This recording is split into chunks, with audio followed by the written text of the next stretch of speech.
Bonjour les amis, bonjour à tous. J'espère que le moral est super bon et que vous allez bien. Là, ici il y a du vent. Ici dans les Hauts-de-France, au nord de Béthune, il y a du vent. Voilà. Et vous avez vu, il y a encore un petit peu de tomates. Bon, ça pousse encore. Je pense qu'on va avoir une fin de semaine douce pour un début novembre. C'est pas mal, hein. On a des nuits à 10 degrés. Pardon, excuse-moi, je t'embête. On a des nuits à 10 degrés. Et la journée, il fait 14, 15 degrés. Bon, bah ça va, puis on va remonter encore un petit peu, les amis. Voilà, bon, on a eu un petit peu de flotte. On a du vent, depuis 3 jours, on a du vent. Alors, si vous voulez, les amis, on va parler de ce que Alexis m'a demandé. Voilà. Il m'a demandé de parler, justement, des orties. Voilà, regardez.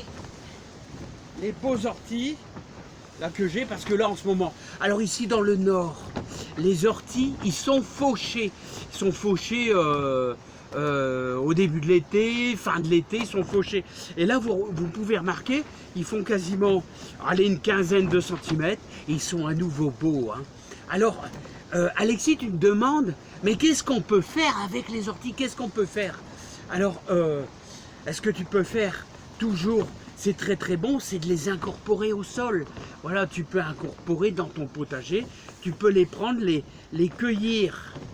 Les cueillir vraiment avec des gants, là, comme tu vois. Là, et puis comment je pourrais dire, regarde comment ils sont beaux. Hein, ils sont magnifiques. Hein, ils font déjà cette taille-là. Là, et en mettant des gants, tu les broies comme ça. Voilà, tu les broies vraiment bien comme ça. Hop.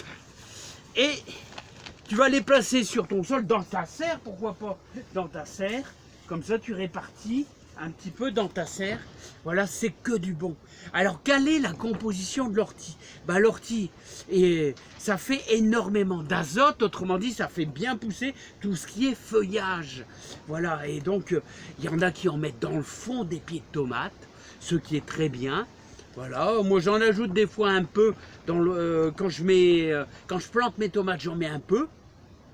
Et ce que tu peux faire aussi, bon, moi je mets un peu de fumier de cheval aussi également pour donner un coup de main. Alors la composition, dans les orties, tu as,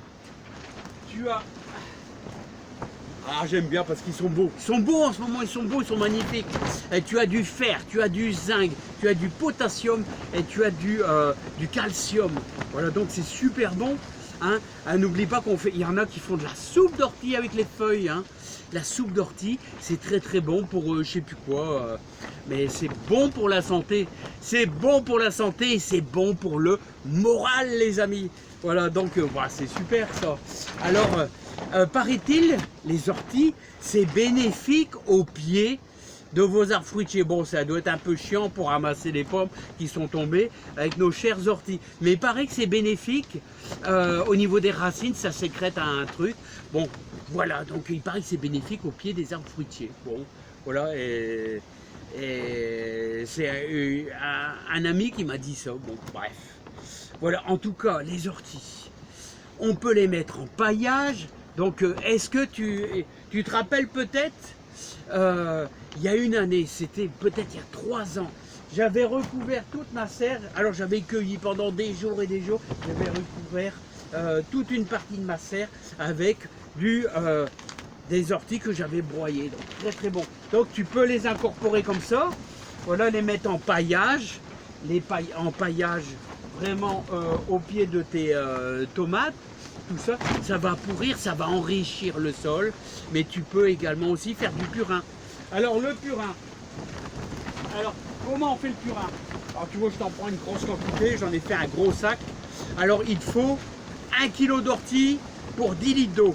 1 kg d'ortie que tu vas à nouveau broyer, comme ça, allez broyer, hop, allez broyer. Tu prends 1 kg, donc 1 kg ça équivaut à quoi? Ça équivaut à un grand sac. Un grand sac comme tu vas faire tes courses, là, les sacs fort costauds, là, mais bien pleins.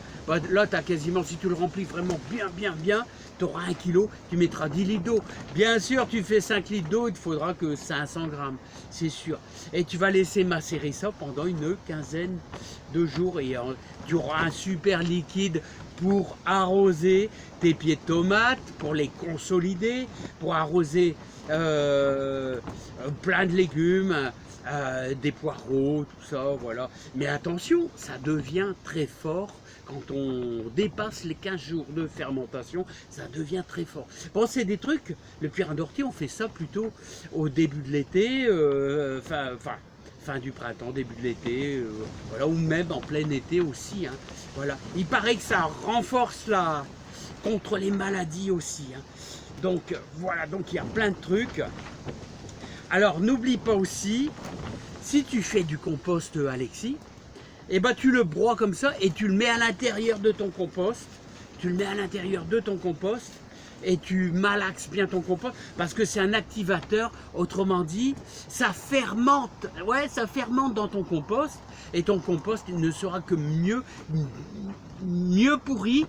Et donc, qui dit mieux pourri dira super bon parce que les plantes poussent sur les autres plantes qui sont mortes, qui sont décomposées. Parce que le compost, bien sûr, c'est fait, c'est un petit engrais, quoi, un petit engrais. Hein. Voilà, hein. C'est un des engrais naturels et parfaits qu'on peut faire soi-même. Voilà, bon, en tout cas, ça sera bénéfique, tu vois, pour ma serre. Donc voilà. Et ce qu'il faut surtout, c'est, tu vois, c'est pas cueillir les orties quand ils sont en graines. S'ils sont en graines, là c'est pas bon. Tu sais pourquoi? Parce que tu peux en avoir un petit peu partout qui pousse dans ton jardin. Et après là tu vas dire, oh, c'est pas sympa là, c'est pas sympa. Hein. Donc il faut attendre. Là tu vois, regarde, ils sont pas du tout en graines. Là, quand ils font aller jusqu'à 15 cm, puis après hop, ça vient. Il y a tous des petits trucs qui viennent sur les côtés. Et donc, à partir du mois de fin mai, ça va vite. Hein. Après, ça devient un peu délicat. Hein.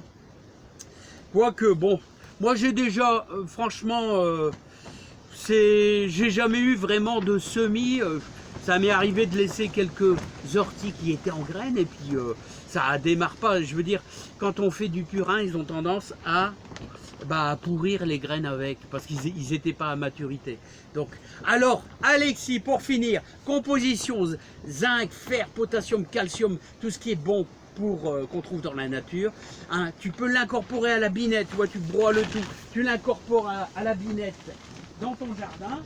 Bon, moi ça sera très bon, tu vois, pour la serre. Tu l'incorpores à la binette dans ton jardin avec ton compost. Hein, c'est un activateur pour activer ton compost.